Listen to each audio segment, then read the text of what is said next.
আসসালামু আলাইকুম। কি অবস্থা, কেমন আছো সবাই? ভাইয়ের কথা কি স্পষ্ট শুনতে পারছো কিনা কাইন্ডলি একটু কমেন্ট করে জানিয়ে দাও তো। সব কিছু ঠিকঠাক আছে কিনা ভাইকে একটু কাইন্ডলি কমেন্ট করে জানিয়ে দাও।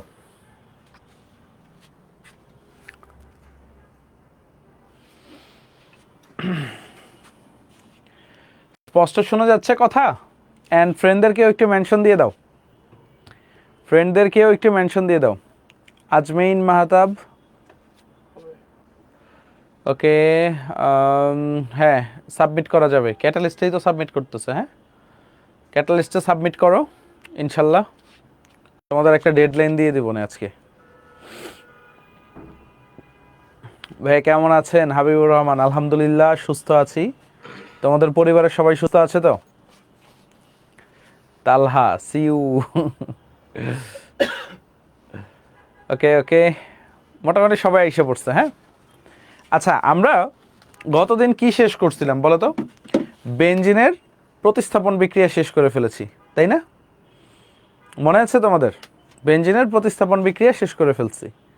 আজকে আজকে আমরা কি করব? বেনজিন চক্রে, ঠিক আছে, প্রতিস্থাপকের প্রভাব। আজকের হেডিংটা কি?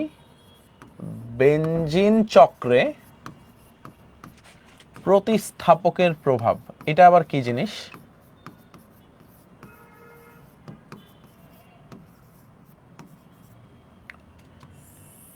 কিছু টার্ম আছে, টার্মগুলো একটু বলি।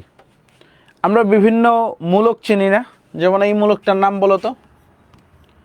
এটার নাম কি? মিথাইল মূলক। এটার নাম কি? অ্যালকোহল গ্রুপ, তাই না?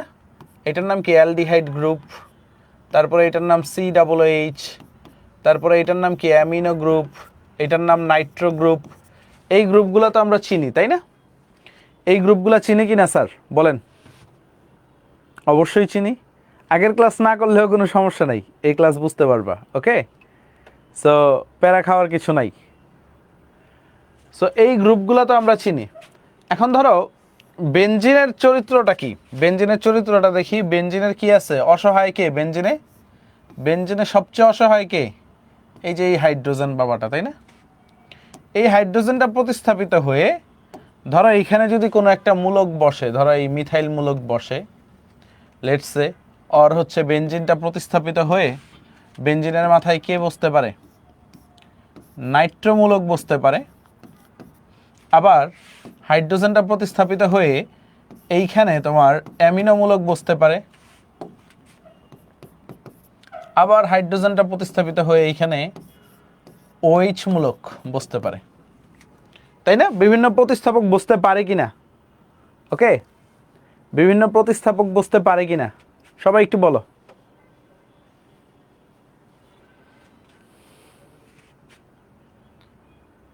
ওকে, ওয়েব অ্যাপ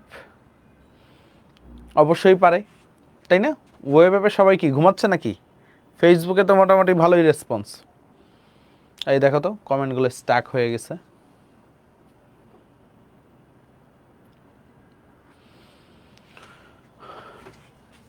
আচ্ছা, যাই হোক, তো এই প্রতিস্থাপকগুলো যদি বসে যায়, একটু মনোযোগ দাও সবাই, একটু মনোযোগ দাও। ধরো এই প্রতিস্থাপকগুলো বসে গেছে, বসে যাওয়ার পরে কেউ কেউ কি করে, কেউ কেউ কি করে, বেনজিন বলয়কে, দুইটা টার্ম আছে, কেউ কেউ বেনজিন বলয়কে বলয়কে সক্রিয় করে, আবার কেউ কেউ এই বেনজিন বলয়কে কি করে? নিষ্ক্রিয় করে। ব্যাপারটা বুঝলাম না ভাই, মাথার উপর দিয়ে গেল, তাই না? মাথার উপর দিয়ে গেল না কথাটা? অবশ্যই যাওয়ার কথা। সক্রিয় করা, নিষ্ক্রিয় করা কি? দেখো, একটু মনোযোগ দাও সবাই, কেমিস্ট্রি বুঝো। দেখো, আমরা আজীবন পড়ে আসছি মিথাইল মূলক কি ইলেকট্রন দাতা না ইলেকট্রন নিজের দিকে নিয়ে যায়? একটু দেখো, মিথাইল মূলক, একটু মনোযোগ দাও। এই কার্বন, হাইড্রোজেন, হাইড্রোজেন, তাই না? এই কার্বন কি করে? এই যে হাইড্রোজেনের সাথে যুক্ত কার্বনগুলো দেখো, কার্বন আর হাইড্রোজেনের ভিতরে হাইড্রোজেনের তড়িৎ ঋণাত্মকতা বেশি। তো এই কার্বনটা কি করে? এই হাইড্রোজেন থেকে ইলেকট্রনগুলো নিজের দিকে টান দেয়। সেম ভাবে এই কার্বনটাও কি করে, হাইড্রোজেনগুলোর থেকে ইলেকট্রনগুলোকে নিজের দিকে টান দেয়, সমযোজী বন্ধনে আবদ্ধ। এই কার্বনও ইলেকট্রনগুলোকে নিজের দিকে টান দেয়। তো তখন ইলেকট্রনগুলো কই এসে জমা হয়? এই জায়গাটায় এসে জমা হয় না সবগুলো ইলেকট্রন? এই কার্বনের মাথায় এসে জমা হয় কিনা? Yes or not? অবশ্যই যখন জমা হয় তখন এই কার্বনটা কি করে, এই বেনজিন বলয়ে তখন ইলেকট্রনগুলোকে দিয়ে দেয়। বুঝতে পারছেন সবাই? তো কার্বন কি করতেছে, বেনজিন বলয় থেকে ইলেকট্রন নিচ্ছে না বেনজিন বলয়ে ইলেকট্রন দিচ্ছে? সবাই একটু বলো বলো। বেনজিন বলয়ে ইলেকট্রন দিচ্ছে। তো যারা বেনজিন বলয়ে ইলেকট্রন দেয় তারা কি বেনজিন বলয়কে সক্রিয় করে? বুঝতে পারছো? যারা বেনজিন বলয়ে ইলেকট্রন দেয় তারা কি করে, বেনজিন বলয়কে সক্রিয় করে। কারা? যারা বেনজিন বলয়ে ইলেকট্রন দান করে।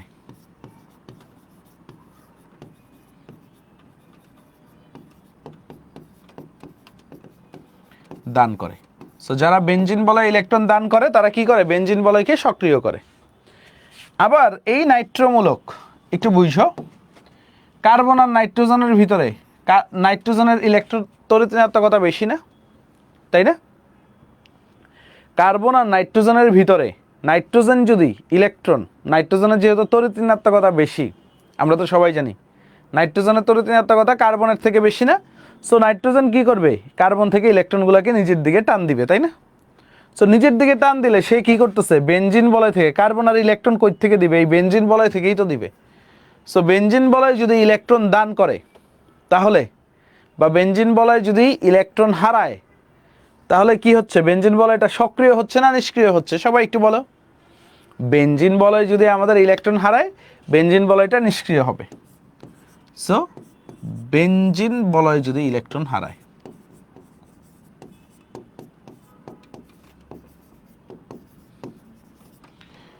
সো এই জিনিসটাকে আমরা বলতে পারি না এই যে মিথাইল মূলকের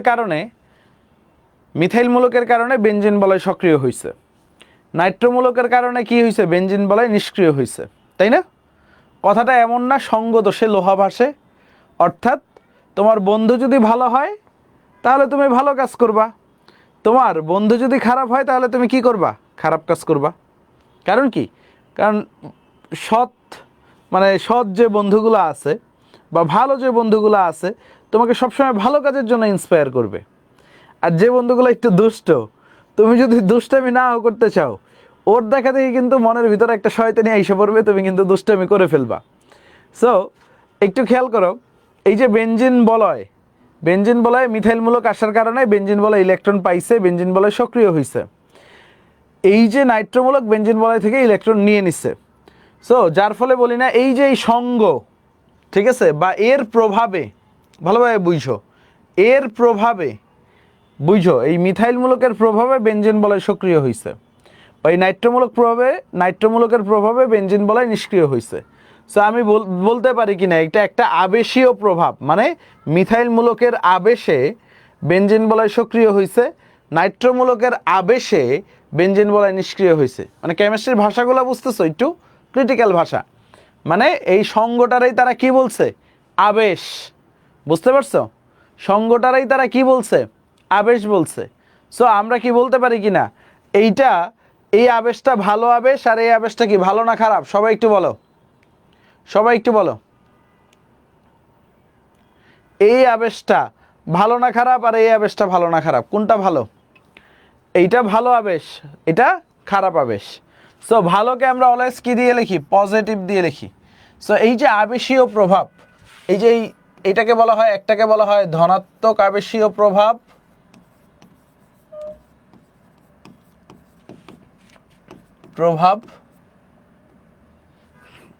ধনাত্মক আবেশীয় প্রভাব, যেটাকে আমরা ইংলিশে বলি হচ্ছে ইনডাকটিভ ইফেক্ট। আবেশীয় প্রভাব মানে ইনডাকটিভ ইফেক্ট। সো যেহেতু ধনাত্মক আবেশীয় প্রভাব, তো আমরা বলি পজিটিভ ইনডাকটিভ ইফেক্ট, বা আমরা সংক্ষেপে প্লাস আই দ্বারা প্রকাশ করি। সো ধনাত্মক আবেশীয় প্রভাবটা বুঝছেন কিনা, যে যারা বেনজিন বলয়টাকে সক্রিয় করতেছে, বেনজিন বলয়ে যারা ইলেকট্রন দিচ্ছে এটাকে আমরা কি প্লাস আই ইফেক্ট বলতে পারি কিনা, প্লাস আই ইফেক্ট। আর যারা বেনজিন বলয়কে নিষ্ক্রিয় করছে তাদেরকে আমরা কি বলি, ঋণাত্মক, কি বলি, ঋণাত্মক আবেশীয় প্রভাব বা মাইনাস আই ইফেক্ট। কি বলতে পারি এটাকে, মাইনাস আই ইফেক্ট বলতে পারি কিনা স্যার বলেন। সো ধনাত্মক আবেশীয় প্রভাব আর ঋণাত্মক আবেশীয় প্রভাব বুঝছেন আপনারা, ঠিক আছে? ধনাত্মক আবেশীয় প্রভাব আর ঋণাত্মক আবেশীয় প্রভাব বুঝছেন কিনা?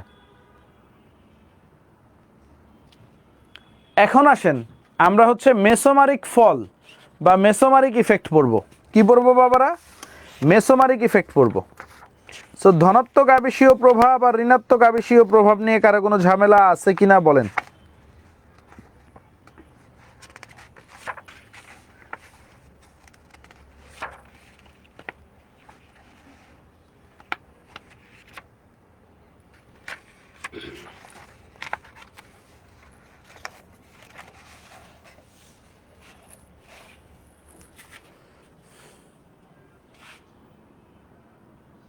আমি আরেকবার একটু বলে দিচ্ছি, যাদের ক্লিয়ার হয় নাই তাদের জন্য আরেকবার একটু বলে দিচ্ছি, রিক্যাপ করতেছি, টেনশন করার কোনো কারণ নাই।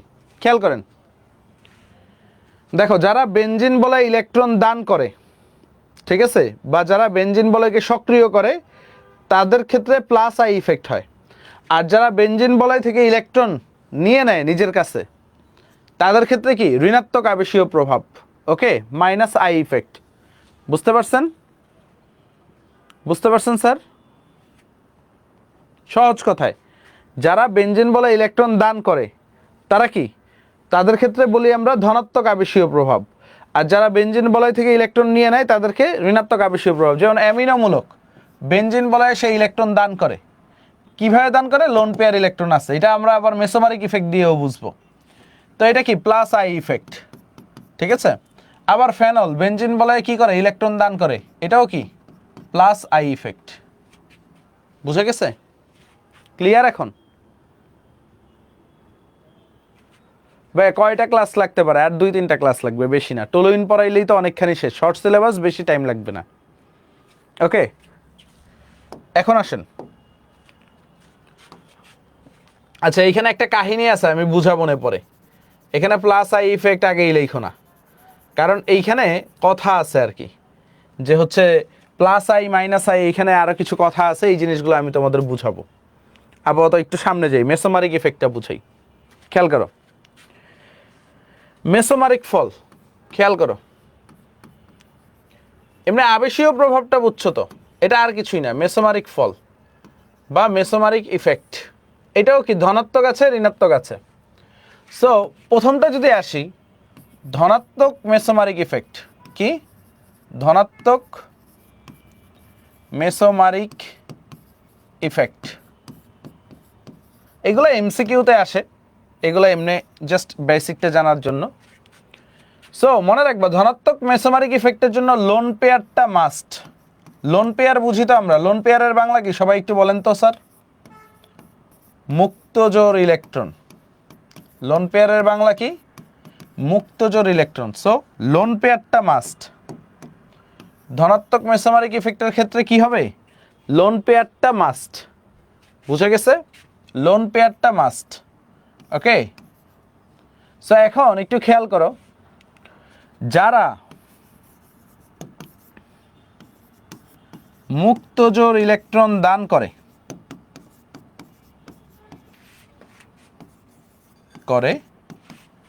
সেক্ষেত্রে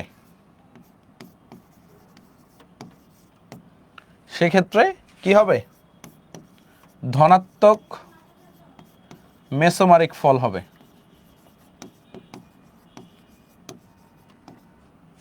ভালোভাবে বুঝছো, একটু বুঝছো।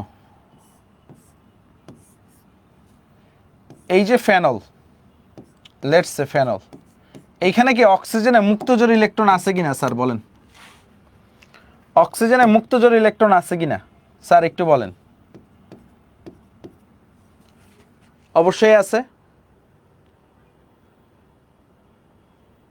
SN1 SN2 হয় নাই, পড়াবো, ঠিক আছে, বুঝবো কিভাবে কি ইফেক্ট সব তো পড়ায় দিব রে ভাই।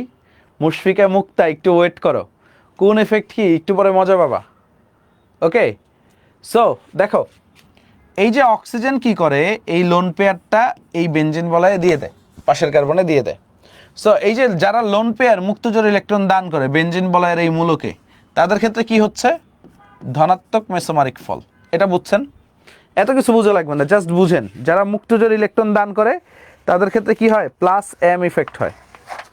ওকে, ক্লিয়ার? ক্লিয়ার?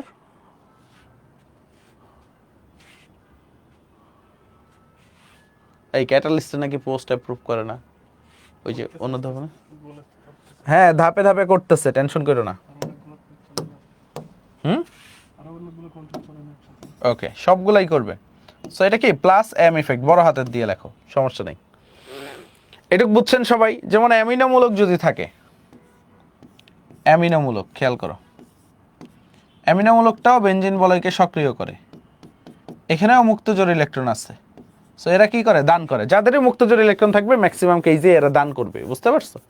সো ধনাত্মক মেসোমারিক ইফেক্টের জন্য, ভালোভাবে বুঝছো, ধনাত্মক মেসোমারিক ইফেক্টের জন্য, ঠিক আছে, ইফেক্টের জন্য কি লাগবে ভাই বলো, লোন পেয়ারটা মাস্ট। ওকে, একটু ক্লিয়ার? ক্লিয়ার হইলে সি বইল, ধনাত্মক মেসোমারিক ইফেক্টের জন্য কিটা লাগবে, লোন পেয়ারটা মাস্ট। ওকে, ডান কিনা বলো, ডান কিনা বলো। অ্যান্ড আসো ঋণাত্মক মেসোমারিক ইফেক্ট, আমরা এখন কি পড়ব, ঋণাত্মক মেসোমারিক ইফেক্ট। ঋণাত্মক মেসোমারিক ইফেক্টটা কি, যাদের ডাবল বন্ড আছে,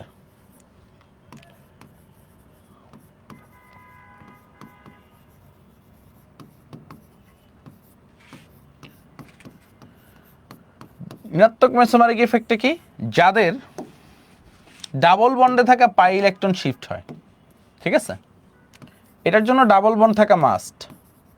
যাদের পাই ইলেকট্রন দান করে বা যারা পাই ইলেকট্রন হারায়, লেখো যারা পাই ইলেকট্রনটাকে হারায়, পাই ইলেকট্রন হারায় এবং ডাবল বন্ডে থাকা, তাদের ক্ষেত্রে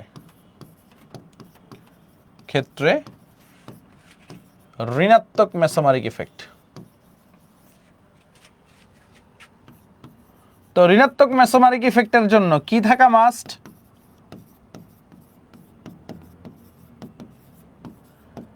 ডাবল বন্ড থাকা মাস্ট। একটু দেখো, নাইট্রোমূলক এন ডাবল বন্ডও আরেকটা ইয়ে আছে, অক্সিজেন আছে। সো এইখানে কি হয় একটু খেয়াল করো, নাইট্রোমূলকের ক্ষেত্রে অক্সিজেনটা কি করে, নিজের দিকে ইলেকট্রন টেনে নেয়। ভালোভাবে বুঝছো, নাইট্রোমূলকের ক্ষেত্রে কি হয়, অক্সিজেনটা নিজের দিকে ইলেকট্রন টেনে নেয়। সো এর ফলে কি হয় দেখো,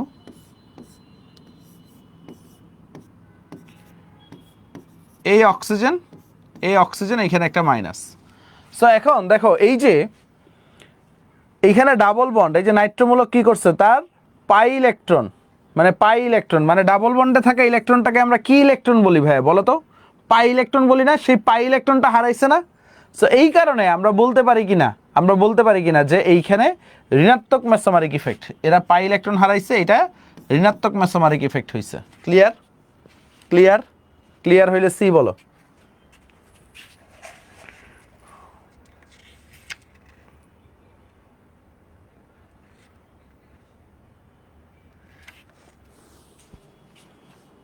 তারপর যদি হচ্ছে ধরো সায়ানাইডে যদি আসি আমরা, সায়ানোবেনজিন, ভালোভাবে বুঝো, সায়ানোবেনজিন, কার্বন আর নাইট্রোজেনের ভিতরে কার তরিতৃণাত্মকতা বেশি বলেন, কার্বন আর নাইট্রোজেনের ভিতরে কার তরিতৃণাত্মকতা বেশি, সবাই একটু বলো, কার্বনের কত,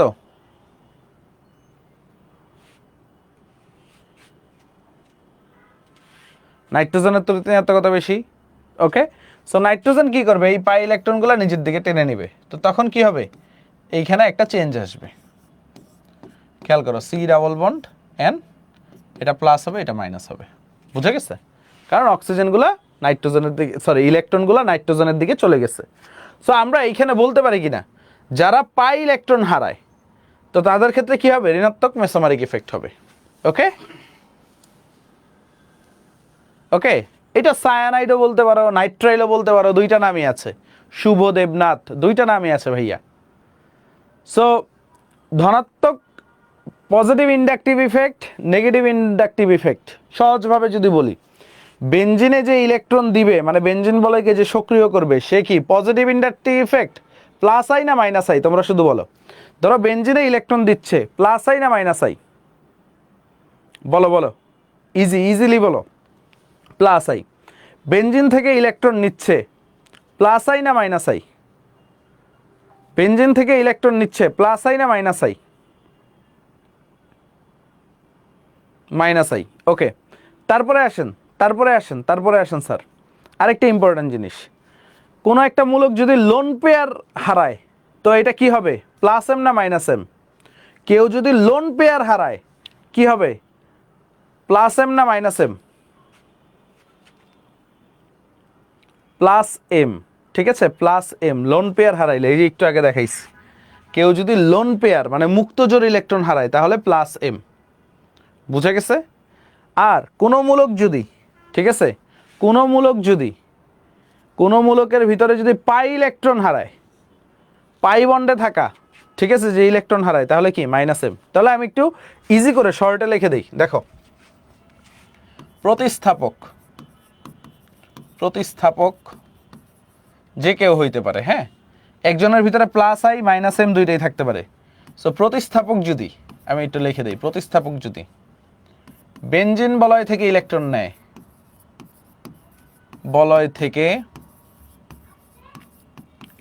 নেয়, তো তোমরা বলবা কি হবে? বেনজিন বলয়ে ইলেকট্রন দেয় তখন কি হবে? তারপর প্রতিস্থাপক যদি, আমরা যদি সামনে যাই, প্রতিস্থাপক যদি লোন পেয়ার ইলেকট্রন হারায়,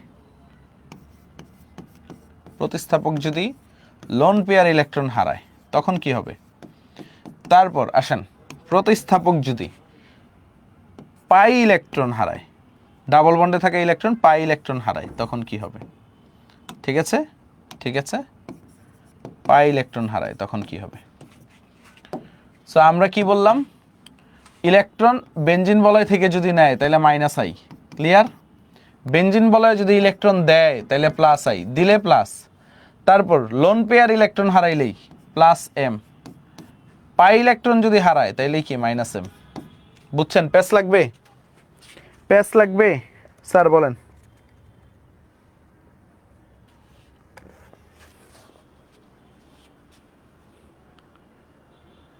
শাহরিয়ার নাফিস,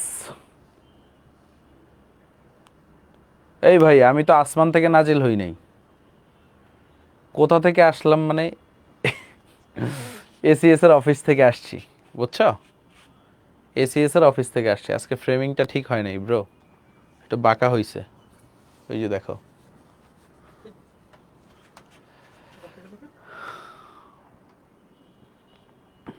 ওকে, ঠিক আছে,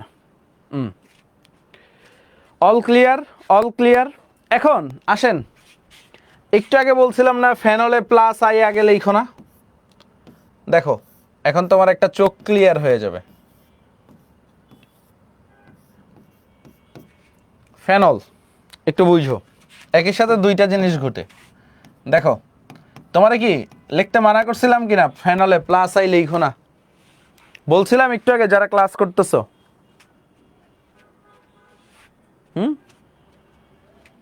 বলছিলাম কিনা যে এখনই লিখো না ভাইয়া, একটু পরে লিখো। দেখো এইখানে কার্বন আছে, ভালোভাবে বুঝো, এইখানে কার্বন আছে, এইখানে অক্সিজেন আছে। এই কার্বন আর অক্সিজেনের ভিতরে কার তড়িৎ ঋণাত্মকতা বেশি বলো তো? কার্বন আর অক্সিজেনে কার তড়িৎ ঋণাত্মকতা বেশি স্যার বলেন? অক্সিজেন। তো কে কার দিকে ইলেকট্রন নিবে বলেন স্যার?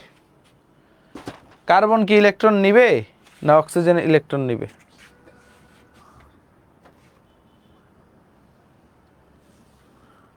বলো।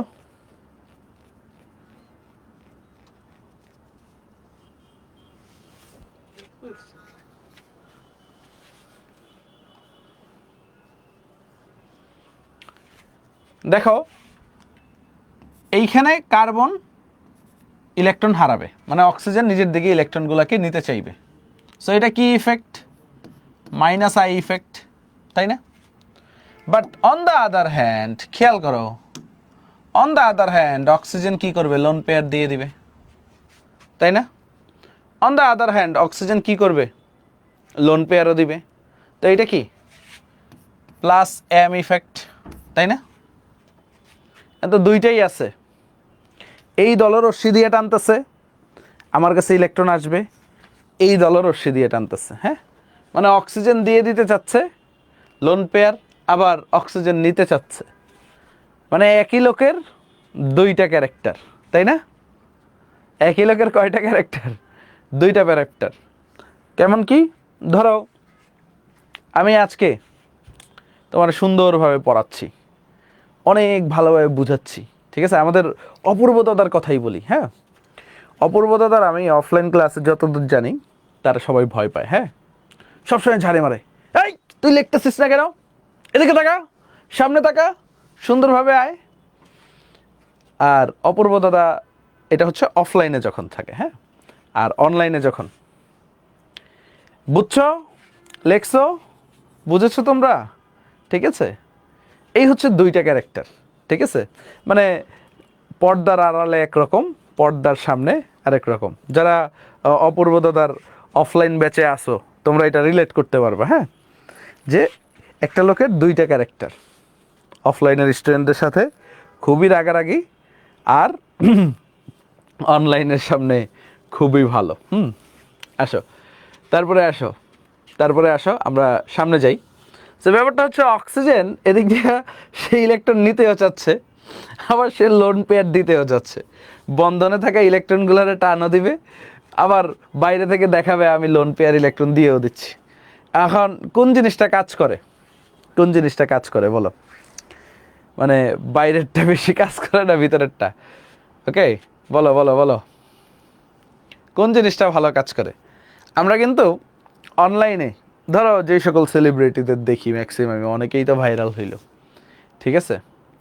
অনেকে তো ভাইরাল হইল, অনেকেই ভাইরাল হইছে।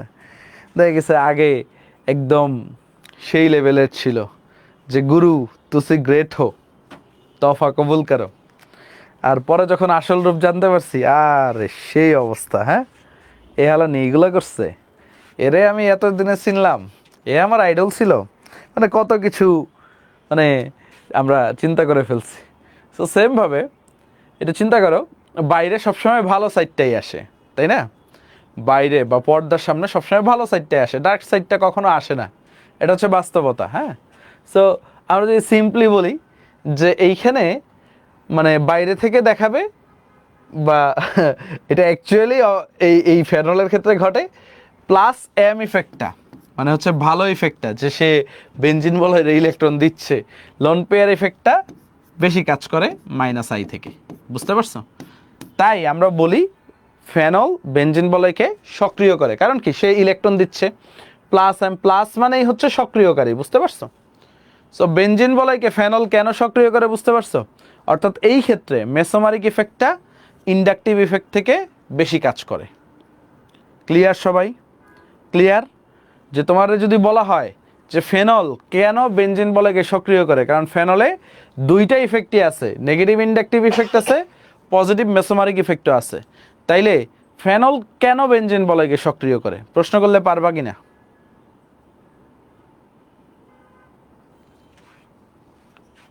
ক্লিয়ার? ওকে ওকে, ক্লিয়ার কিনা? যে তোমাকে যদি বলা হয় ফেনল বেনজিন বলয়কে সক্রিয় করে কেন, তা তুমি কি বলে দিবা? মেসোমারিক ইফেক্টটা ইন্ডাকটিভ ইফেক্ট থেকে বেশি কাজ করে। ডান সবাই?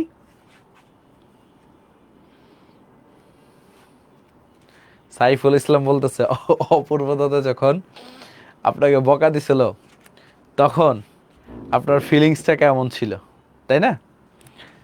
আচ্ছা, মানে ওই এটার প্ল্যানটা ছিল পুরোপুরি অভিদাতার। হ্যাঁ, যে তোমাদের সবাইরে নিয়ে চলো আমরা অপূর্ব দাদার ক্লাস করি। মানে এই ক্লিপটা আমি আগে কখনো দেখি নাই।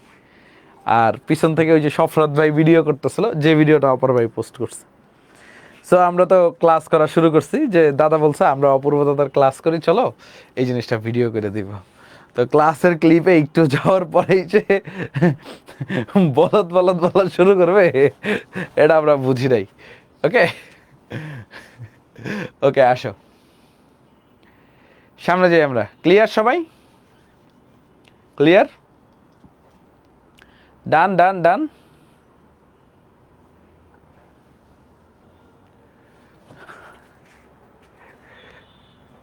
আসেন, এখন আসেন অর্থপ্যারা নির্দেশক, মেটা নির্দেশক, এটাই হচ্ছে আসল জিনিস। পরীক্ষায় কিন্তু ওইগুলো আসার সম্ভাবনা খুব কম, একটু আগে যেগুলো পড়াইছি, বাট জানা লাগবে পরীক্ষায় আইসা পড়ে। নির্দেশক, আরেকটা কি মেটা নির্দেশক। এই জিনিসগুলা কি, এই জিনিসগুলা কি তোমার মনে প্রশ্ন জাগে, তাই না?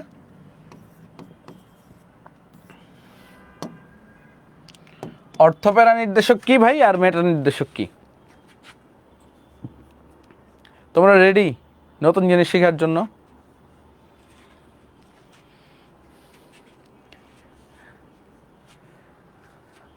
রেডি ভাই, রেডি নতুন জিনিস শেখার জন্য? আসেন দেখো, অর্থপ্যারা নির্দেশক, মেটা নির্দেশক জিনিসটা কি। ধরো বেনজিন বলে একটা প্রতিস্থাপক আছে, লেটস সে প্রতিস্থাপকটা হচ্ছে CH3। এখন এই প্রতিস্থাপকটা থাকলে, বেনজিন বলে তো এই প্রতিস্থাপকটা কিভাবে আসছে বলো তো? একটা হাইড্রোজেনকে অপসারণ করে না, বা একটা হাইড্রোজেনকে প্রতিস্থাপন করে আসছে কিনা বলেন তো স্যার? তো বেনজিন বলে তো এরকম আরো কয়টা, বেনজিনের কয়টা বউ আছে? আর আরো 5টা বউ আছে, 5টা হাইড্রোজেন আছে আর কি। হ্যাঁ, তো ধরো এই হাইড্রোজেনগুলোরেও তো প্রতিস্থাপন করে আরেকটা মূলক আসতে পারে, পারে কিনা বলেন স্যার? যেহেতু একটারে প্রতিস্থাপন করে আরেকটা আসছে, এই হাইড্রোজেনগুলো প্রতিস্থাপন করে তো আরেকটা হাইড্রোজেন বা আরেকটা মূলক আসতে পারে। ওকে ওকে, ডান। এখন ধরো নতুন একটা মূলক আসবে, ধরো ফেনল মূলক আসলো। এই ফেনল মূলকটা আইসা কোন হাইড্রোজেনের প্রতিস্থাপন করে বসবে, এইটা কে ডিসাইড করে দিবে জানো? এটা ডিসাইড করবে হচ্ছে এই মিথাইল মূলক। ব্যাপারটা আসো বুঝাই, খেয়াল করো। আগে ওই যে বিভিন্ন নাটক টাটক দেখতাম না আমরা, হুমায়ুন আহমেদের নাটক, বা আগে যে সামাজিক নাটকগুলো দেখাইতো, তো কি কিছু দেখাইতো না, ওই যে এলাকার চেয়ারম্যান বা মুরব্বীরা 2টা 3টা বিয়ে করছে, ঠিক আছে, এরকম কিছু নাটক দেখতো না? তো ওইখানে কি দেখাইতো নাটকগুলাতে, মানে যাদের এক্সপিরিয়েন্স আছে, ও তোমাদের কি এক্সপিরিয়েন্স হইব, তোমরা তো বিয়ারই বয়স হয় নাই। তো ধরো ওই নাটকের রেফারেন্স ধরেই বলি, তো যারা একাধিক বিয়ে করতো, হ্যাঁ 2-3টা বিয়ে করতো, তো ওই লোক তো 2-3টা বিয়ে করে বউগুলারে ঘরে রেখে দিছে। এখন কোন বউ কই থাকবে বা কোন বউয়ের কাজ কি হবে, ওইটা কিন্তু নির্ধারণ করা হচ্ছে বড় বউ অলওয়েজ, তাই না? বড় বউয়ের বা প্রথম বউ যে ছিল ওই চেয়ারম্যান সাহেবের, ওনার কর্তৃত্ব কিন্তু ফ্যামিলিতে আজীবন থাইকেই যায়। কারণ বড় বউয়ের কাছে দেখা যায় ওই চেয়ারম্যান বেড়া সব টাকা দেয়, বড় বউ এসে ডিসাইড করে দেয় ওই বউ এই রুমে থাকবে, ওই বউ ওই রুমে থাকবে, বা এরকম বিভিন্ন কানেকশন দেখায়, তাই না? সো এখন একটা জিনিস খেয়াল করো, বড় বউ কি করতেছে, ডিসাইড করে দিচ্ছে যে নতুন বউগুলো আইসা কই বসবে। সেম ভাবে এইখানে তুমি যদি একটা কমন সেন্স নিয়ে চিন্তা করো, এই মিথাইল মূলকরে আমরা বেনজিনের বড় বউ ধরতে পারি না? ধরতে পারি কিনা? বেনজিনের বড় বউ ধরতে পারি কিনা? আমার সাথে একটু রেসপন্স করো, আজকে ওয়েব অ্যাপ কম রেসপন্স করতেছে। ধরতে পারি। তাইলে এই বড় বউ ডিসাইড করে দিবে না যে এই যে নতুন যে বেনজিন একটা বিয়ে করতে চাচ্ছে বা নতুন কাউরে নিয়ে আসতে চাচ্ছে তার সংসারে, সে আইসা কোথায় বসবে? ওকে, এখন এটা হচ্ছে বড় বউয়ের মুডের উপর ডিসাইড করে। এখন বড় বউ 2 ধরনের হয়, একটা হচ্ছে ভালো বউ, একটা হচ্ছে খারাপ বউ। ভালো বউ কি করবে? ভালো মানুষগুলো কি হয়, তোমারে ভালো লাগলে একদম কাছে নিয়ে আসে, আর খারাপগুলা কি করে, একটু দূরে দূরে থাকবে, তাই না? সো এখন আসেন বেনজিনের এই যে এই মূলকের সাপেক্ষে কিছু পজিশন আছে, মানে বেনজিনের যে বিভিন্ন পজিশনগুলো আছে, এই পজিশনগুলোর এক একটা নাম আছে। সো ধরেন এটা CH3 মূলক আছে, এই CH3 মূলকের এই যে এগুলা কি কাছাকাছি পজিশন না? এই পজিশনগুলোরে বলা হয় অর্থ পজিশন। অর্থ মানে কি? কাছাকাছি। অর্থ মানে কি? কাছাকাছি পজিশন। ক্লিয়ার? এরপরে যে পজিশনগুলো আছে এটারে বলা হয় মেটা পজিশন। কি পজিশন? মেটা পজিশন। আর এই যে একদম ঠিক এই পজিশনটাকে বলা হয় প্যারা পজিশন। এখন অর্থ আর প্যারা একসাথে কেন? তোমার মনে প্রশ্ন জাগতে পারে, ভাই এগুলা কিভাবে মনে রাখবো যে অর্থ আর প্যারা একই সাথে কেন? ধরো যে কাছের মানুষ, যার সাথে তোমার সম্পর্ক ভালো, তার সাথে কিন্তু ঝগড়া লাগলে তারা তুমি আবার দূরে ঠেলে দাও, আবার কাছে নিয়ে আসো। তো এই কারণে এই CH3 মূলক যাদেরকে পছন্দ করবে তারা হচ্ছে অর্থ আর প্যারা পজিশনে বসবে, আর যাদেরকে পছন্দ করবে না তাদেরকে মেটা পজিশনে বসবে। এখন আসো CH3 মূলকের উপরে সবকিছু ডিপেন্ড করে না, এক একটা মূলকের উপরে ডিপেন্ড করে। এখন তোমার প্রশ্ন জাগতেই পারে, ভাই কোন মূলকটা অর্থ প্যারা নির্দেশক আর কোন মূলকটা মেটা নির্দেশক? প্রশ্ন জাগে কিনা স্যার একটু বলেন, কোন মূলকটা অর্থ প্যারা নির্দেশক আর কোন মূলকটা মেটা নির্দেশক? প্রশ্ন জাগে? Yes or not? সবাই একটু বইল। সো এটা আমরা কিভাবে আইডেন্টিফাই করব? খেয়াল করো, দুইটা ওয়েতে বাইট করা যায়, একটা সহজ ওয়ে দেখাই। সো যে সকল মূলকের সবগুলা বন্ধনই সিঙ্গেল বন্ড, ভালোভাবে বুঝো, যে সকল মূলকের সকল বন্ধনই একক বন্ধন। ভাই আসেন, শুভ্র ভাই আসছে আমাদের 25 ব্যাচের বাচ্চা কাচ্চারা। আসসালামু আলাইকুম, কি অবস্থা তোমাদের সবার? 25 ব্যাচ না? হ্যাঁ হ্যাঁ 25 ব্যাচ, ওই যে এনএম নাসিম রেগুলার ক্লাস করে। এই ছেলে আমারও রেগুলার রিদিকা ফেরদৌস, ও নাসিম প্রতি ক্লাসে একদম। তারপরে এই যে সাইফুল ইসলাম, কমন নাম। ঠিক আছে, কি অবস্থা তোমাদের সবার? তোমাদের সাথে কালকে ক্লাস আছে ইনশাআল্লাহ, রুটিন দেই নাই এখনো, রুটিন দিয়ে দিব ইনশাআল্লাহ। ঠিক আছে, তোমরা ক্লাস করো। ওকে ভাই, আপনার স্টুডিওতে একদিন ক্লাস নিতে দিয়েন। আপনার স্টুডিওতে নামি দামি সেলিব্রিটিরা আসতেছে। হ্যাঁ কি বেশি হ্যাঁ? আচ্ছা এটা পরে আমি ছেড়ে দিচ্ছি। ওকে বসেন। আচ্ছা আজকে একটু শুভ্র ভাই বলছে একটু কম কম পড়াইতে, তাও আমি 10-15 মিনিট পড়ায় তোমাদের ছুটি দিব, টেনশন করো না। হ্যাঁ, মানে একটা ইমার্জেন্সি কাজ আছে। সো দেখো, যে সকল মূলকের সকল বন্ধনই একক বন্ধন, হ্যাঁ, যে সকল মূলকের সকল বন্ধনই একক বন্ধন বা সিঙ্গেল বন্ড, তাদেরকে আমরা কি বলবো? অর্থ প্যারা নির্দেশক বলবো। ঠিক আছে, তাদেরকে আমরা কি বলবো? অর্থ প্যারা নির্দেশক। ওকে, জাবের বলছে আজকে ফাহাদ স্যারের ওইখানে গেছিলেন কেন? দেখা করতে গেছি স্যারের সাথে। ওকে, তোমরা যেমন ভাবো যে টেক ভার্সেস ফাইট, আলহামদুলিল্লাহ এসিএস এর সাথে সবার সম্পর্ক খুবই ভালো। ওকে, আসো সামনে যাই। খেয়াল করো, যে সকল মূলকের সকল বন্ধনই একক বন্ধন তাদেরকে কি বলা হয়? তাদেরকে হচ্ছে অর্থ প্যারা নির্দেশক। তারা হচ্ছে অর্থ প্যারা নির্দেশক। অর্থ প্যারা নির্দেশক। সো একটু খেয়াল করো, যেমন আমি যদি আসি CH3 মূলক, এটাকে ভাঙলে কি পাই? এটাকে ভাঙলে পাই হচ্ছে এই 3টা হাইড্রোজেন। তো এটা কি অর্থ প্যারা না মেটা বলেন? তারপর দেখো, আমি যদি বলি NH2 মূলক, খেয়াল করো কোনো ডাবল বন্ড আছে? OH ফেনল মূলক। তারপরে যদি আসি আমরা যদি আসি হচ্ছে NHCOCH3, তো তারপরে যদি আসি NH, ঠিক আছে, তারপরে এই যে কার্বন, এই পর্যন্ত একক বন্ধন থাকলে হইবে। এইখানে COCH3, এইখানে ডাবল বন্ড আছে। ওকে, সো ক্লিয়ার কিনা? যাদের একক বন্ধন আছে তারা কি অর্থ প্যারা নির্দেশক? কারো কোনো ভেজাল লাগবে? বুঝলে 1 লেখেন সবাই, ঠিক আছে? ওকে, বুঝলে 1 লেখো। তারপরে আসেন, মেটা নির্দেশক যে সকল মূলকের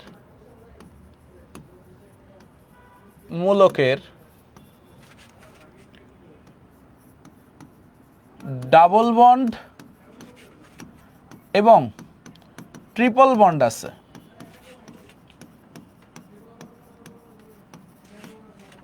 তারা কি? তারা মেটা নির্দেশক। তারা কি? মেটা নির্দেশক। সো যে সকল মূলকের ডাবল বন্ড এবং ট্রিপল বন্ড আছে তারা কি হবে রে বাবা? তারা হচ্ছে মেটা নির্দেশক।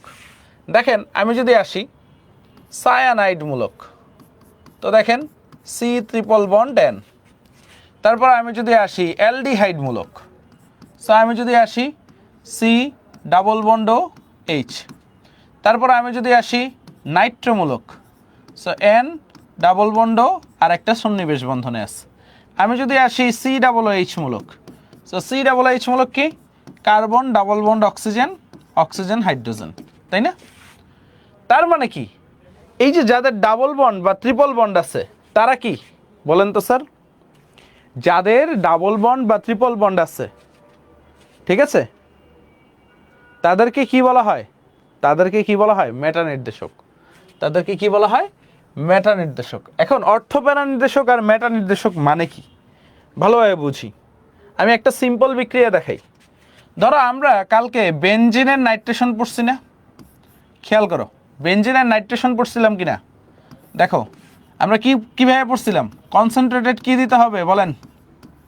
Concentrated nitric acid HNO3, concentrated sulphuric acid দিতে হবে, তাই না রে বাবা? কনসেন্ট্রেটেড নাইট্রিক অ্যাসিড দিতে হবে, কনসেন্ট্রেটেড সালফিউরিক অ্যাসিড দিতে হবে। তাহলে কি পাবো? নাইট্রোবেনজিন পাবো, তাই না? নাইট্রোবেনজিন। আচ্ছা, আবার আমরা বেনজিনের ফ্রিডেলক্রাফট অ্যালকাইলেশন পড়ছিলাম, তাই না? বেনজিনের ফ্রিডেলক্রাফট অ্যালকাইলেশন পড়ছিলাম। কিভাবে পড়ছিলাম? ড্রাই অ্যালুমিনিয়াম ট্রাইক্লোরাইড ইউজ করছিলাম, তাই না? ইন প্রেজেন্স অফ কি? ক্লোরিন, তাই না? কখনো না। আমরা কি ইউজ করছিলাম? Alkyl halide CH3Cl। এটাকে কি বলা হয়? ফ্রিডেলক্রাফট অ্যালকাইলেশন। তাহলে আমরা কি পাইছিলাম মনে আছে সবাই? বলেন তো এটা কি তৈরি হয়েছিল?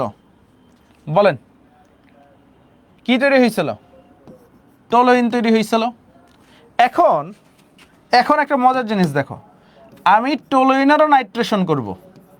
নাইট্রেশন কিভাবে করে বলেন তো? কি কি দিয়ে করে nitration? Concentrated sulphuric acid, concentrated nitric acid, তাই না রে বাবা? সেম ভাবে নাইট্রোবেনজিনেরও নাইট্রেশন কিভাবে করে? কনসেন্ট্রেটেড সালফিউরিক অ্যাসিড সাথে কি দেয়? কনসেন্ট্রেটেড নাইট্রিক অ্যাসিড, তাই না রে বাবা? এইটু ক্লিয়ার কিনা নাইট্রেশন কিভাবে করে? এখন দেখো নাইট্রোমূলকটা কি নির্দেশক? তোমরা একটু সবাই কমেন্ট করো, এটা কি নির্দেশক? এই যে নাইট্রোমূলকটা দেখলাম, নাইট্রোমূলকটা কি নির্দেশক? দেখো নাইট্রোমূলকটা, এই যে নাইট্রোমূলকটা কি নির্দেশক? অর্থপ্যারা নির্দেশক না মেটা নির্দেশক? সবাই একটু বলো। নাইট্রোমূলকটা হচ্ছে মেটা নির্দেশক। তাইলে এই নাইট্রেশনে কি যুক্ত হয়? একটা নাইট্রোমূলক যুক্ত হয় না? তাহলে কই যুক্ত হবে? মেটা পজিশনে যুক্ত হবে। তাহলে একটা নাইট্রোমূলকটা কই যুক্ত হবে স্যার বলেন? নাইট্রোমূলকটা যেহেতু মেটা নির্দেশক, তাহলে কই যুক্ত হবে? মেটা পজিশনে যুক্ত হবে। সো আমরা কি বলতে পারি? মেটা নাইট্রো বেনজিন তৈরি হয়েছে, তাই না? তারপরে দেখো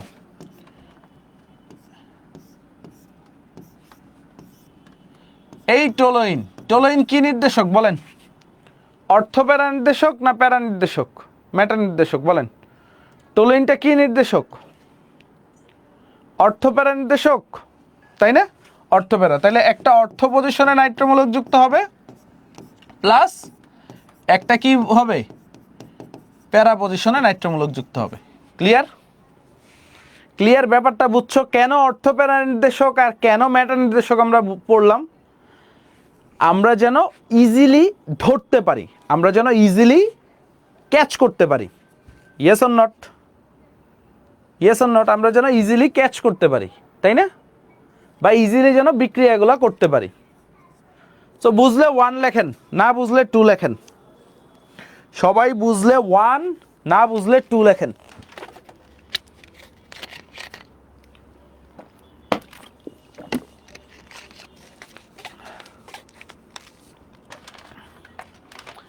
পরিমাণগত রসায়ন কে ক্লাস নেবেন আমরা এখনো ডিসাইড করি নাই, অর্গানিকটা শেষ হোক, আর পরিমাণগত রসায়নের একটা ডেট দিয়ে দিব ইনশাল্লাহ।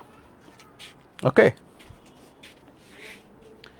ওকে, এখন আসেন এখন আসেন এখন আসেন ওকে, আগের স্লাইডটা, আচ্ছা আগের স্লাইডটা দেখেন। এখন আসো আরেকটা জিনিস আরেকভাবে করা যায়, ঠিক আছে? আরেকভাবে করা যায়, সেটা হচ্ছে এটাকে যদি এক্স ওয়াই ধরা হয়, X Y X Y X Y, ঠিক আছে? এখানে এক্স ওয়াইটা হবে কার্বন, মানে হচ্ছে প্রথম যে মৌলটা ঠিক তারপরের মৌলটা। সো কথা হচ্ছে এক্স এর তড়িৎ ঋণাত্মকতা, এক্স এর ইলেকট্রোনেগেটিভিটি যদি ওয়াই থেকে বেশি হয়, ওয়াই এর ইলেকট্রোনেগেটিভিটি থেকে যদি বেশি হয়, তখন আমরা বলি অর্থপ্যারা নির্দেশক। বুঝছেন? আরেকভাবে বের করা যায়, অনেকে এটাও শিখাবে আপনারে। কার্বনের তড়িৎ ঋণাত্মকতা কত? 2.5। হাইড্রোজেন কত? 2 পয়েন্ট কত? কার্বনের তড়িৎ ঋণাত্মকতা কত? 2.5। হাইড্রোজেন কত? 2.1। তাইলে কি বলো, এক্স গ্রেটার দেন ওয়াই হয়েছে এখানে? এক্স গ্রেটার দেন ওয়াই হইলে ইয়েস অর নো বলো। তারপরে দেখো নাইট্রোজেন আর হাইড্রোজেনের ভিতরে তড়িৎ ঋণাত্মকতা কার বেশি? নাইট্রোজেনের বেশি বাবা। নাইট্রোজেন আর হাইড্রোজেনের ভিতরে কার তড়িৎ ঋণাত্মকতা বেশি? অবশ্যই নাইট্রোজেনের হবে। তো আমরা এখানেও কি x greater than y pi. তারপর দেখো অক্সিজেন আর হাইড্রোজেনের ভিতরে কার তড়িৎ ঋণাত্মকতা বেশি? স্যার বলেন। অক্সিজেন আর হাইড্রোজেনের ভিতরে অক্সিজেনের তড়িৎ ঋণাত্মকতা বেশি। তো এখানেও কি আমরা x greater than y pi. আবার নাইট্রোজেন আর কার্বন, হাইড্রোজেনটা ধরবেন না কারণ ওই যে দুইটা, নাইট্রোজেন কত? কার্বনের থেকে তড়িৎ ঋণাত্মকতা বেশি। তো আমরা ইজিলি বলতে পারি যে হচ্ছে এইখানে এক্স গ্রেটার দেন ওয়াই। আবার দেখো এইখানে এটা এক্স এটা ওয়াই, এটা এক্স এটা ওয়াই, এটা এক্স এটা ওয়াই, এটা এক্স এটা ওয়াই। তো সবগুলোতেই দেখো ওয়াই গ্রেটার দেন এক্স না? এইখানে দেখো সবগুলাতেই দেখো ওয়াই এর তড়িৎ ঋণাত্মকতা এক্স এর থেকে বেশি কিনা। দেখো নাইট্রোজেন কার্বন থেকে বেশি, অক্সিজেন কার্বন থেকে বেশি, অক্সিজেন নাইট্রোজেন থেকে বেশি, অক্সিজেন কার্বন থেকে বেশি। So Y greater than X হলে মেটা নির্দেশক। যদি কখনো ডাবল বন্ড বা সিঙ্গেল বন্ড এগুলো ভুলে যাও, তো তখন এক্স ওয়াই মেথড দিয়ে পারবা তো? পারলে 5 লেখো, না পারলে গোল্লা লেখো, পারলে সবাই 5 লেখো।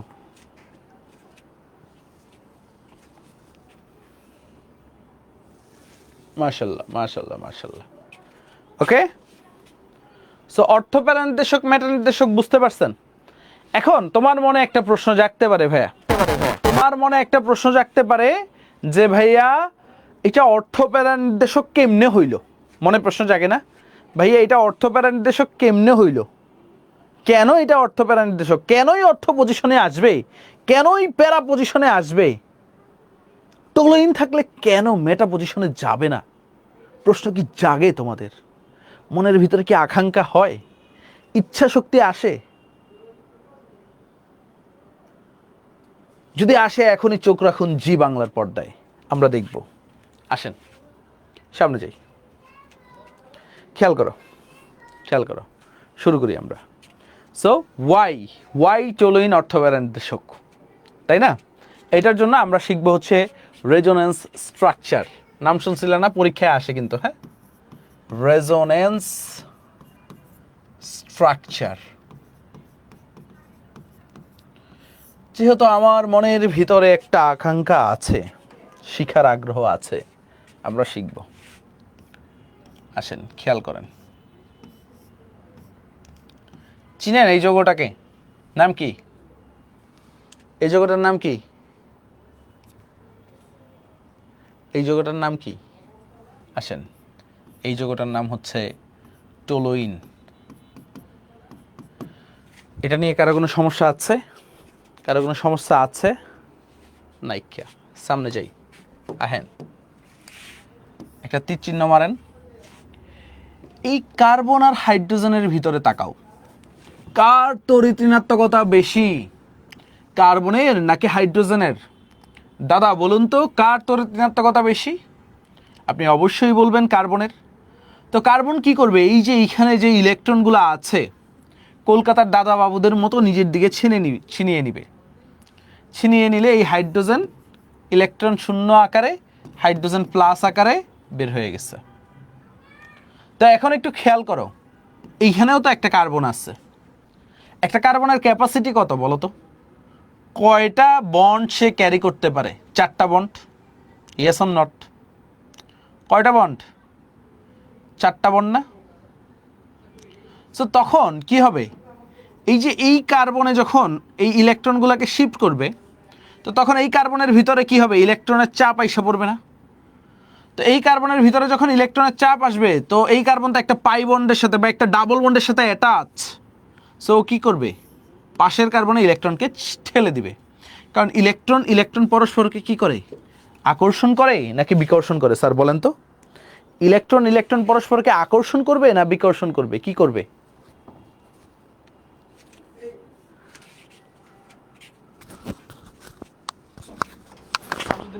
আচ্ছা, পরস্পরকে আকর্ষণ করবে না বিকর্ষণ করবে? বিকর্ষণ করবে। সো এই কার্বন দেখেন, এইটুকু বুঝছেন কিনা, এই কার্বন এইখানে ইলেকট্রন ঠেলে দিচ্ছে। সো এই কার্বনের আর ক্যাপাসিটি নাই। এই ইলেকট্রন আইসা পড়ছে একটা ডাবল বন্ড, তার তো 2টা ডাবল বন্ড ক্যারি করার বা 2টা সিঙ্গেল বন্ড সাথে 2টা ডাবল বন্ড ক্যারি করার ওয়ে নাই। তো সে কি করবে, পাশের কার্বনে ইলেকট্রনগুলোকে ঠেলে দিবে। এই পর্যন্ত বুঝলে একটা হাই ফাইভ 5 লেখেন।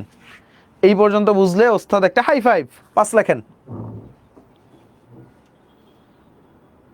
ডান ডান ডান।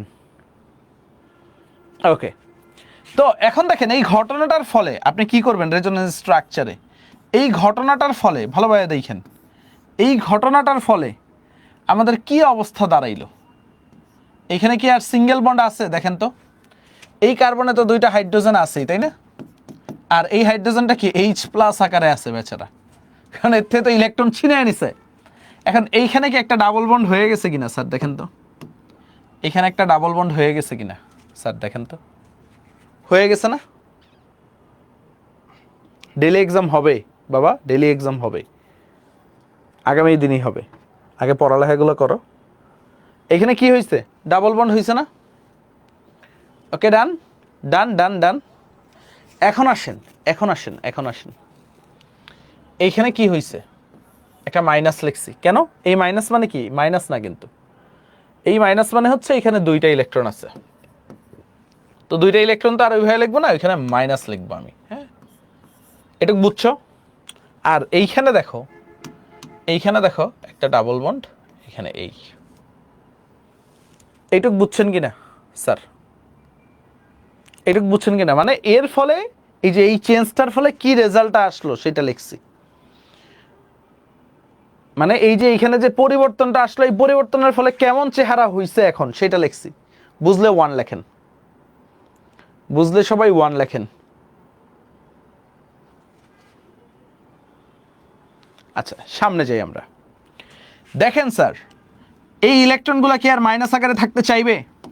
এই দাদা বাবু দেখেন, এই ইলেকট্রনগুলো কি মাইনাস আকারে থাকতে চাইবে? চাইবে না। সে কি করবে, একটা কার্বনের ঢুকবে, সে পাশে ঢুকে গেছে। সে কি করলো, ঢুকে গেছে।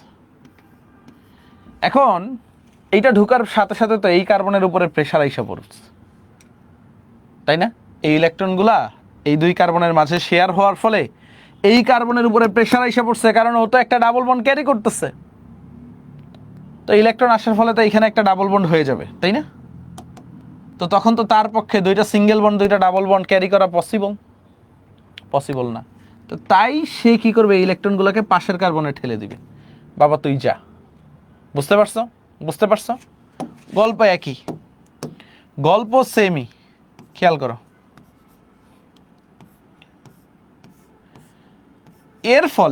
এর ফলে কি রেজাল্ট হচ্ছে সেটা আমরা লিখি। হাইড্রোজেন এখানে এইচ প্লাস আকারে আছে। দেখো এই মাইনাসগুলো এখানে আসে, ডাবল বন্ডটা এখানে হয়ে যাবে না? এই যে এই ইলেকট্রনগুলো যে পাশের কার্বনে দিচ্ছে, আর এই যে এই ডাবল বন্ডের ইলেকট্রনগুলো এই কার্বনের মাথায় এসে পড়ছে কিনা? আর এইখানে তো আগে থেকেই একটা ডাবল বন্ড আছে, তাই না? বুঝছেন কিনা স্যার? বুঝতেছেন? বুঝলে 5 লেখেন।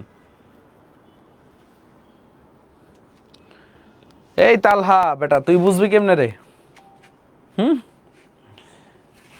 বুঝবি কেমনে রে বেটা, তুই তো শুধু ইমোজি নিয়ে আছিস। আচ্ছা বুঝাবো আরেকবার, সমস্যা নেই। ওকে, আসেন, খেয়াল করো, খেয়াল করো, আমি দেখতেছি তালহা শুধু ইমোজি খুঁজে, কোন ইমোজি আমার কথার সাথে মিলে, কোন জায়গাটায়। ঠিক আছে, তো আমি আরেকবার বুঝিয়ে দিব, টেনশন করো না। সামনে যাই, এই যে এই মাইনাস চার্জটা ও কি করবে, পাশের কার্বনগুলোকে দিয়ে দেওয়ার চেষ্টা করবে। তো পাশের কার্বনে দিলে কোন কার্বনের উপর প্রেশার আসবে, এই কার্বনটার উপরে প্রেশার আসবে কি না, ইয়েস অর নট। তো তখন এই কার্বনটা কি করবে, এই ডাবল বন্ডগুলোরে পাশের কার্বনে দিয়ে দিবে। বালিশ খেলা চিনো, বালিশ খেলা, ওই যে বাবাদের অফিসের পিকনিকে হইলে বা স্কুলে মেয়েদের বা টিচারদের একটা খেলা হয় না, পিলো পাসিং, বালিশ খেলা, বুঝো, পিলো পাসিং, যে এই বালিশ আমি এরে দিব, হ্যাঁ। সো এই জিনিসটাও বালিশ খেলার মতো, ইলেকট্রন অরে দিছে না ভাই আমি রাখুম না, পাশেরটারে দিছে, তো আবার এইখানে দিছে, বালিশ খেলার মতো চলতে আছে। রিলেট করতে পারো, মাইয়ারা বুঝবে, ছেলেরা বুঝবে না। ওকে, আসেন সামনে যাই।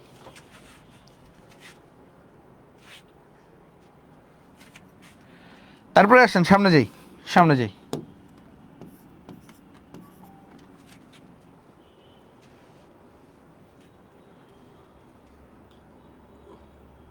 সামনে যাই। ওকে, খেয়াল করো, পরের সিনারিওটা দেখি, পরের সিনারিওটা দেখি। এই যে এই ঘটনাটার ফলে কি ফলাফল হইলো সেটা তো দেখতে হবে। ডাবল বন্ডটা কই আসবে, এই দুই কার্বনের মাঝে আসবে না, এইখানে। আর এই যেহেতু পাশে ঠেলে দিছে, এই কার্বনের এখানে মাইনাস, আর এখানে ডাবল বন্ড কার্বন, এই হাইড্রোজেন আছে, এইখানে এই হাইড্রোজেন আছে, আর এই হাইড্রোজেনটা কি এইচ প্লাস আকারে আছে।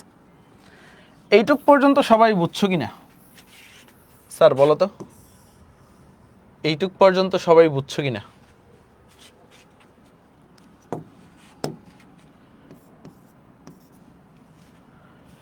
এইটুক পর্যন্ত সবাই বুঝছো কি না? ওকে, তারপর আসো সামনে যাই। এরপরে কি করবে, যেহেতু পিলো পাসিং, এই মাইনাসটা এই কার্বন এই দুই জায়গায় দিয়ে দিতে চেষ্টা করবে, তো তখন তো এই কার্বনের উপর আবার প্রেশার এসে পড়ছে। আরে ভাই এইখানে ইলেকট্রন দিয়ে দিচ্ছ, আমার কি হবে, ডাবল বন্ডটা আছেই, বাবা তুই এইচ প্লাস তুই তোর কাছে নিয়ে নে। ঠিক আছে, খেয়াল করো তো ঘটনাটা কি ঘটলো, ঘটনাটা কি ঘটলো খেয়াল করো। এই এই এই যে এই মাইনাসটা এইখানে আসার পরে এইখানে ডাবল বন্ডটা আবার ফিরে পাইছে। আর এই যে এই ডাবল বন্ডটা কি হয়ে যাচ্ছে, হাইড্রোজেনও এখানে চলে গেছে, হাইড্রোজেন হাইড্রোজেন তো এখানে ছিল, ডাবল বন্ডটা যখন হাইড্রোজেনের কাছে চলে যাচ্ছে এখানে হাইড্রোজেন হয়ে গেছে। তো দেখো 1 নাম্বার পিকচার দেখো, আর এইখানে 5 নাম্বার পিকচারটা দেখো। 1-এর দিকে তাকান স্যার, আর 5-এর দিকে তাকান, খেয়াল করেন, 1 আর 5, খেয়াল করো। 1-এ কি ছিল, ডাবল বন্ডগুলো এক জায়গায় ছিল, 5-এ কি হয়েছে, ডাবল বন্ডগুলো আরেক জায়গায় এসে পড়ছে। এটা রেজোনেন্স হয়েছে না, রেজোনেন্স হয়েছে না? ওকে, রেজোনেন্স হলে আমরা কি বলি বাবা, সেম টু সেম। রেজোনেন্স হলে কি বলি, সেম টু সেম। এখন খেয়াল করো, এই যে ইলেকট্রনগুলা ভালোভাবে বুঝো বাবা, ইলেকট্রন কই আছে, এই যে ইলেকট্রন, এই যে ইলেকট্রন, এই যে ইলেকট্রন, এইখানে কি ইলেকট্রন ঘনত্ব বেশি না, মানে ইলেকট্রন যেখানে আছে, 2 number picture, 3 number picture, 4 number picture, এই 3টা জায়গায় দেখো অর্থ পজিশন, তারপরে প্যারা পজিশন আর অর্থ পজিশন। টলোইন আসায় অর্থ পজিশন, প্যারা পজিশন আর অর্থ পজিশনে কি ইলেকট্রন ঘনত্ব বাড়ছে না কমছে বলো? টলোইন আসার ফলে 3টা পিকচারে আমরা দেখতে পারতেছি অর্থ, প্যারা আর অর্থ পজিশনে ইলেকট্রন ঘনত্ব বাড়ছে না কমছে?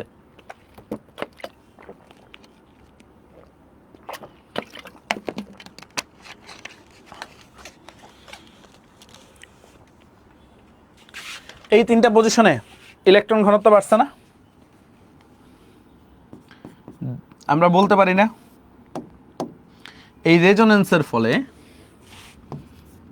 এই রেজোনেন্স এর ফলে 2, 3 এবং 4 নং ফিগারে চিত্রে দেখা যাচ্ছে, ফিগার তো বলা যাবে না, দেখা যাচ্ছে অর্থ এবং প্যারা পজিশনে, ভালোভাবে বুঝো, প্যারা অবস্থানে অর্থ এবং প্যারা অবস্থানে ইলেকট্রন ঘনত্ব বৃদ্ধি পাচ্ছে, তাই না?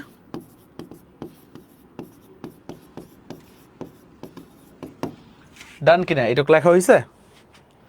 সো ইলেকট্রন ঘনত্ব বৃদ্ধি পাইলে কি হবে দেখো, ধরো এখানে আগমনকারী বিকারক, ভালোভাবে বুঝো, প্রতিস্থাপন বিক্রিয়ায় আগমনকারী বিকারকটা কি হয়, ইলেকট্রোফাইল না নিউক্লিওফাইল হয়? প্রতিস্থাপন বিক্রিয়ায় আমরা গতদিন মেকানিজম পড়ছি না, আগমনকারী বিকারক কি হয়? প্রতিস্থাপন বিক্রিয়ায় আগমনকারী বিকারক কি হয় ভাই বলো তো? এই যে গতদিন দেখছিলাম NO2 প্লাস নাইট্রোনিয়াম আয়ন আসতেছে, ক্লোরিন প্লাস ক্লোরোনিয়াম আসতেছে, CH3 প্লাস আসতেছে, তাই না? তারপর আমরা কি দেখছিলাম, COCH3 প্লাস আসতেছে। এরা এসে যুক্ত হয়েছে নাকি গতদিন? বলেন তো স্যার। সালফার ট্রাইঅক্সাইড এসে যুক্ত হয়েছে। এই 5টা মেকানিজম পড়ছিলাম কিনা গতদিন? খেয়াল করেন, প্রতিস্থাপন বিক্রিয়ায় কে এসে যুক্ত হয়? ইলেকট্রোফাইল এসে যুক্ত হয়। সো আগমনকারী বিকারক ইলেকট্রোফাইল। এখন কিছু মিলে, হিসাবটা মিলে দেখেন, ইলেকট্রোফাইল মানে কি? যার মাথায় প্লাস চার্জ। ইলেকট্রোফাইল মানে কি দাদা? ও আপু, ইলেকট্রোফাইল মানে কি তোমাকেই বলছি। হ্যাঁ পারবে তুমি অবশ্যই। ইলেকট্রোফাইল মানে কি আমার বিশ্বাস আছে আপনারা পারবেন। বলেন ইলেকট্রোফাইল মানে কি? ইলেকট্রোফাইল মানে যার মাথায় পজিটিভ চার্জ। আর পজিটিভ চার্জগুলা ধরো এই নাইট্রোমূলক আসতেছে, মাথায় এক ঝাঁক পজিটিভ চার্জ, ও আইসা কই যুক্ত হবে বলো তো? এখানে যুক্ত হবে না যেখানে মাইনাস চার্জ আছে, যেখানে ইলেকট্রন আছে সেখানে যুক্ত হবে? প্লাস চার্জ এসে কই আগে যুক্ত হইব? যেখানে ইলেকট্রন মেঘের ঘনত্ব বেশি নাকি যেখানে ইলেকট্রন মেঘের ঘনত্ব কম? বলেন পজিটিভ চার্জ এসে কোথায় যুক্ত হবে? যেখানে ইলেকট্রন মেঘের ঘনত্ব বেশি নাকি যেখানে ইলেকট্রন মেঘের ঘনত্ব কম? আপনার কাছেই প্রশ্ন, আপনি উত্তর দিন। যেখানে ইলেকট্রন মেঘের ঘনত্ব বেশি সেখানেই এসে পজিটিভ চার্জটা যুক্ত হবে।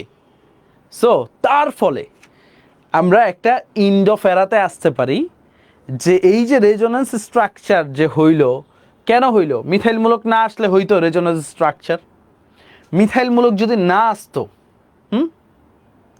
তাহলে পজিটিভ স্ট্রাকচারটা হইতো, মানে এই যে রেজোনেন্স স্ট্রাকচারটা হইতো না কিন্তু, তাই না? বলো তো, মিথাইলমূলক আসছে দেখেই তো এই রেজোনেন্স হয়েছে, নাহলে তো আর এত কাহিনী হইতো না। সো মিথাইলমূলক আসার ফলে দেখা গেছে 2 নাম্বার 3 নাম্বার আর 4 নাম্বার পজিশনে ইলেকট্রন মেঘের ঘনত্বটা বাইরে গেছে, যার ফলে এই প্রতিস্থাপন বিক্রিয়ায় আগমনকারী বিকারক কোথায় যুক্ত হবে? অর্থ আর প্যারা পজিশনে যুক্ত হবে। তো এর ফলে আগমনকারী, তোমরা বলে দিবে আরো সুন্দরভাবে, আগমনকারী বিকারক নিউক্লিওফাইল, অর্থ আগমনকারী বিকারক লিখে দাও, অর্থ এবং প্যারা পজিশনে যুক্ত হবে।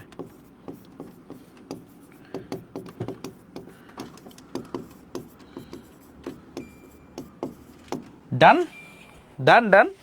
এখন পুরো জিনিসটা আরেকবার রিক্যাপ করা লাগবে কিনা বলেন তো? পুরা রেজোনেন্স স্ট্রাকচারটা আরেকবার রিক্যাপ করে দিলে ভালো হয় না তোমাদের জন্য? Yes or not? পুরা জিনিসটা আরেকবার রিক্যাপ করে দিই।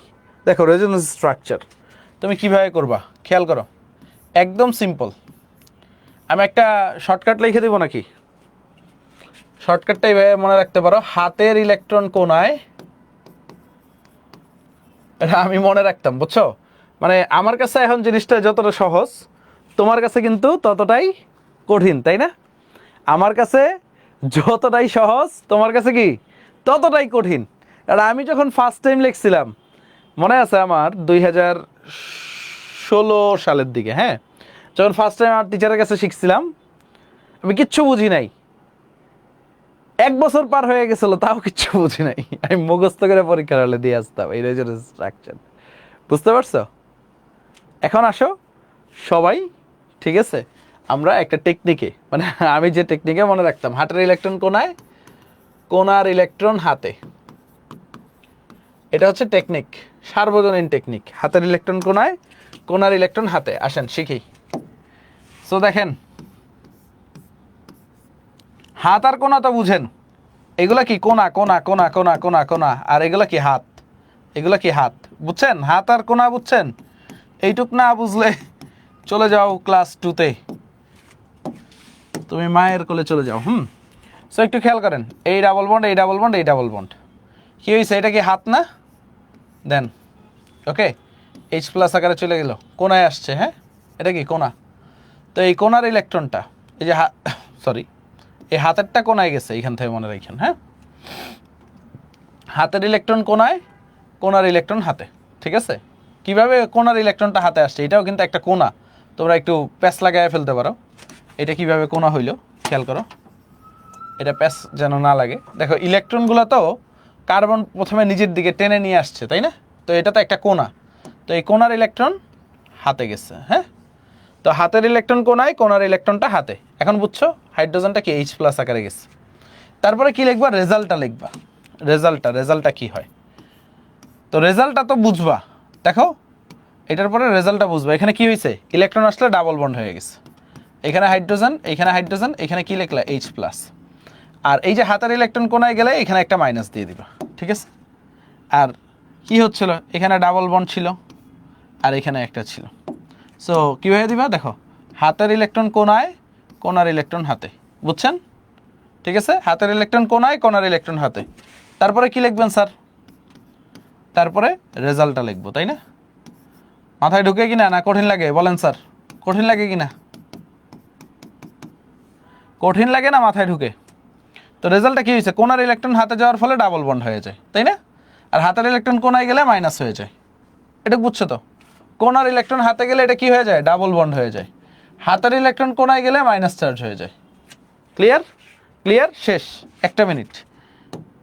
তারপর দেখো, এই যে কোনার ইলেকট্রন হাতে, এই যে হাতের ইলেকট্রনটা কই যাবে? কোনায় যাবে। শেষ। শুভ্র ভাই প্যারা দিচ্ছে, এখনই ছুটি দিয়ে দিব তোমাদের, টেনশন নিও না, হ্যাঁ? শুভ্র ভাই রাগ করবে আমার উপরে। তো একটু খেয়াল করো, এমনি একটু খেয়াল করো। এটা হয়েছে? হয় নাই, কিচ্ছু হয় নাই। দেখো, কোনার ইলেকট্রন হাতে গিয়ে যাওয়ায় কি হয়েছে? ডাবল বন্ড হয়েছে। হাতের ইলেকট্রন কোনায় গিয়ে মাইনাস হয়েছে। তো এখন দেন, কোনার ইলেকট্রন হাতে, হাতের ইলেকট্রন কোনায়, ঠিক আছে?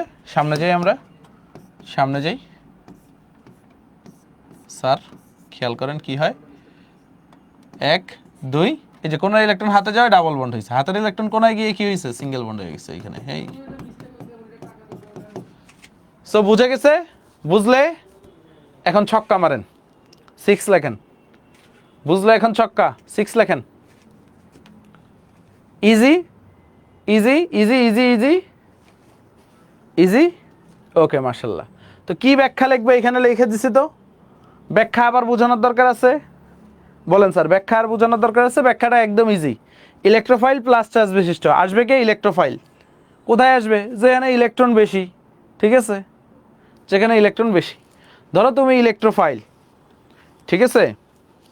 যাক, ওই উদাহরণ দিলাম না, কষ্ট বাবা, ঠিক আছে? ওকে, তাহলে আজকে এই পর্যন্ত রাখি, কালকে আবার এখান থেকে শুরু করব, ঠিক আছে? টাটা, বাই বাই, ভালো থাইকো। কালকে বলতে কবে দেখা হবে বলেন তো স্যার? কালকে বলতে কবে দেখা হবে? পরশুদিন। টাটা।